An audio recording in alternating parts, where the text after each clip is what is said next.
கோயமுத்தூரில்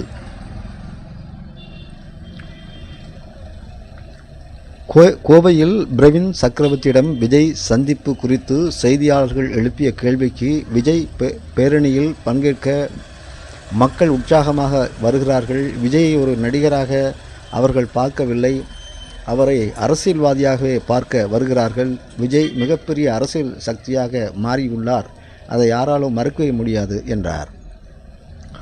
பிரவீன் சக்கரவர்த்தி மேலும் கூறுகையில், காங்கிரஸ் கட்சி தமிழ்நாட்டில் 60 ஆண்டுகளாக ஆட்சியில் இருந்ததில்லை. அதிக சீட் ஆட்சியில் பங்கு, அதிகாரத்தில் பங்கு என்பது காங்கிரஸ் தொண்டர்களின் கோரிக்கையாக உள்ளது. காங்கிரஸ் மிக பலவீனமாகவே தமிழகத்தில் உள்ளது. இதை பலப்படுத்தும் நேரம் வந்துவிட்டது. தமிழ்நாட்டில் காங்கிரஸ் கட்சியின் எதிர்கால நலனுக்காக தொண்டர்கள் இந்த கோரிக்கையை வைக்கின்றார்கள் என்றார்.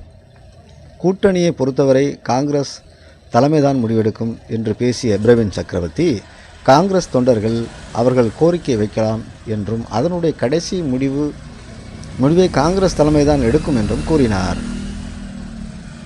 பிரவீன் சக்கரவர்த்தி இப்படி சொல்லியிருக்கிறார். இருந்தாலும் டெல்லியில்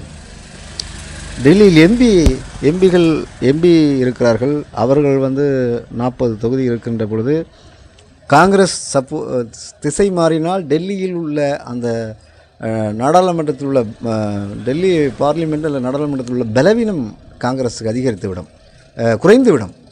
அதனால் அதை பற்றியும் யோசிக்க வேண்டிய ஒரு சூழ்நிலை இருக்கின்றது. ஏனென்றால் அவர்களுக்கு தமிழகத்தை பொறுத்தவரை 40 சீட்டுகள் காங்கிரஸ் உட்பட இருக்கின்றது.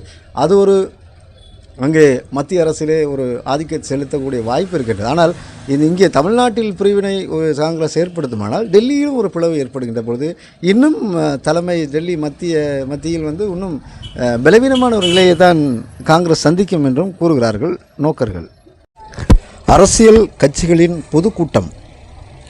பொதுக்கூட்டங்கள் சாலை வளங்கள் நடத்துவதற்கு வழிகாட்டு நெறிமுறைகளை வெளியிட வேண்டும் என தமிழக அரசுக்கு உயர்நீதிமன்றம் 6ஆம் தேதி உத்தரவிட்டது. இதை குறித்து அரசாணை தமிழக அரசு வெளியிட்டுள்ளது.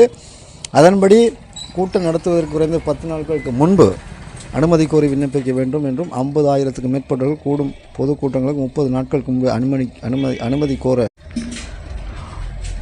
கோரி விண்ணப்பிக்க 10 நாட்களுக்கு முன்பு அனுமதி கோரி விண்ணப்பிக்க வேண்டும். 50,000க்கும் மேற்பட்டவர்கள் கூடும் பொதுக்கூட்டங்களுக்கு 30 நாட்களுக்கு முன்பு அனுமதிக்காக விண்ணப்பிக்க வேண்டும் எனவும் தெரிவிக்கப்பட்டுள்ளது.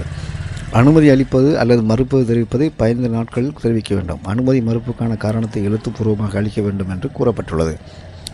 சாலை வளத்தை 3 மணி நேரத்துக்குள்